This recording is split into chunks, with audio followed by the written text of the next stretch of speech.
નમસ્કાર મિત્રો, વોટ ગુજરાતી સમાચાર ટીવી યુટ્યુબ ચેનલમાં આપનું હાર્દિક સ્વાગત છે મિત્રો। દેશ અને દુનિયાભરના તમામ તાજા સમાચાર સૌથી પહેલા જોવા માટે અત્યારે જ સબસ્ક્રાઇબ કરી લેજો મિત્રો। અત્યારે હાલના સૌથી મોટા દુઃખદ સમાચાર સામે આવી રહ્યા છે મિત્રો। વાત કરીએ તો ત્યારમાં પશ્ચિમ બંગાળમાં મારુમુલામાં વીજળી પડવાના કારણે 13 લોકોના મોત। મળતી માહિતી મુજબ આપણે જણાવી કે ત્યારમાં પશ્ચિમ બંગાળમાં માલદા જિલ્લામાં ઘટના બની છે મિત્રો। વીજળી પડવાથી કારણે ખેતરમાં જ લોકો સળગી ગયા છે।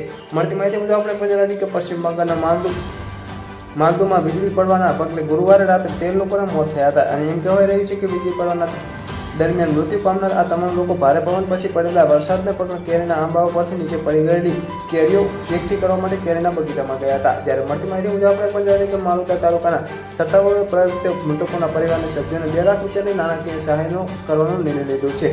જ્યારે આ અંગે સોશિયલ મીડિયા પર મમતા બેનર્જીએ પોસ્ટ કરી હતી। તેમણે કહ્યું હતું કે સહાનુભૂતિ વીજળી પડવાના કારણે મૃત્યુ પામેલા લોકોના પરિવારજનો સાથે હું છું। આ ઘટના જે લોકોને ઈજા થઈ ગઈ છે તેને ઝડપથી રિકવર થઈ જાય એવી પ્રાર્થના કરું છું મિત્રો। શાહપુરમાં ચંદર શાહજી રાજમીઠા મંજીત મંડળ જ્યારે ખેતરમાંથી કેરીઓ એકત્રિત કરી રહ્યા હતા ત્યારે અચાનક જ તેમના ઘર પર વીજળી પડી અને તેમના મોત થયા હતા મિત્રો।